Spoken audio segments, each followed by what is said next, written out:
So $1 million, right? It's a life-changing amount of money. But my thing is, the hypothetical question, what would you do with $1 million, actually has a lot of layers to it. I get the point of it is that you want to know like what I would spend my money on. But my thing is, there's a lot of processes going on before I actually get to spending. And that's the part that I don't like. Because I feel like I have to clarify myself what that is. And then it's just too many questions. And there's a lot depends on a lot. So to break it down, when we say found, what would you do if you found $1 million? Where am I? Where am I finding $1 million? And what does $1 million look like? Like, am I walking on the street and then I see $1 million in cash just like in a pile on the ground? And if that's the case, it depends on where I am. Like, am I in a bustling city where other people are walking past it? Because if that's the case, why aren't they stopping? Why is nobody stopping? Am I in a country there's like nobody around, just like dirt for miles? Or that's kind of it. Or like, what if it's like a briefcase? Like, am I in a bustling city and I see a briefcase, like, and there's $1 million in it? Like, first of all, I probably wouldn't stop to like inspect the briefcase or even open it. That's not mine. What am I touching that for? Or what if it's like a check? Like, just even smaller, like the volume of space taken up by a check is much less than cash, so it'll probably go more unnoticed to me.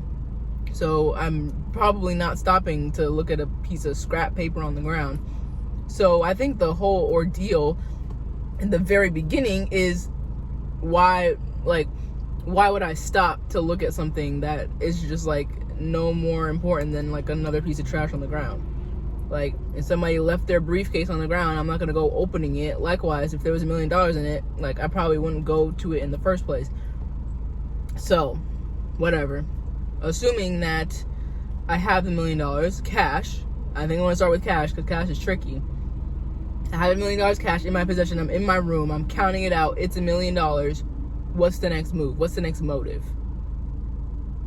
As soon as that would happen, I'll probably take a nap. I'll probably take a nap because I'm probably delirious. I probably need sleep, and I probably need to like rest up just to clear my mind so that I'm not making any irrational decisions and to make sure I'm not dreaming. Then I would open up my phone, and then I would go to my bank app, and then I would go to the live chat assistant, and then I would ask them what's the max amount of money I could deposit in a day. I wouldn't talk to a physical person because I don't want them to be like sus of me.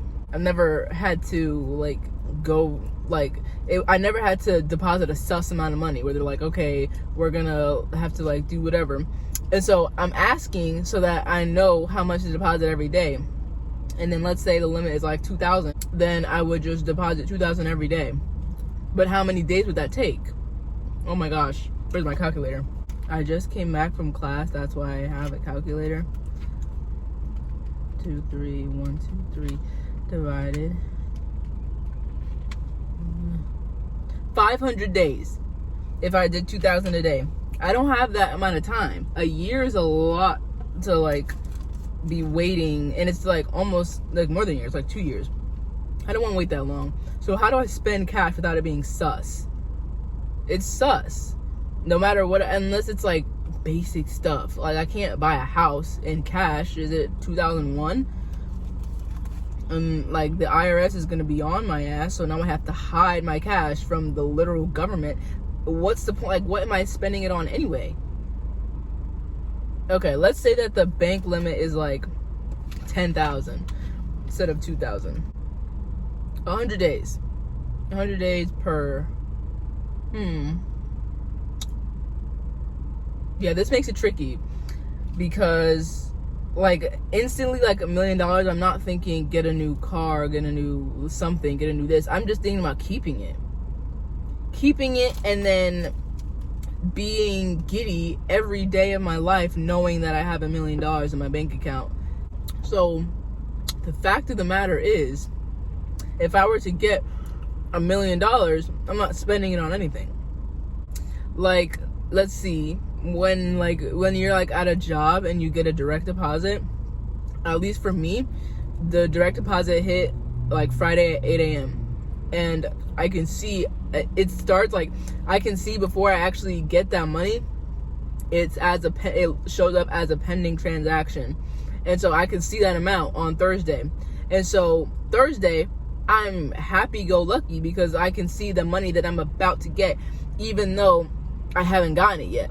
So I think the moral of this story is, if you find $1 million and you choose to keep it, that's what you should do. You should just keep it. Don't spend it, because knowing that you have $1 million is more valuable than anything you can buy with $1 million.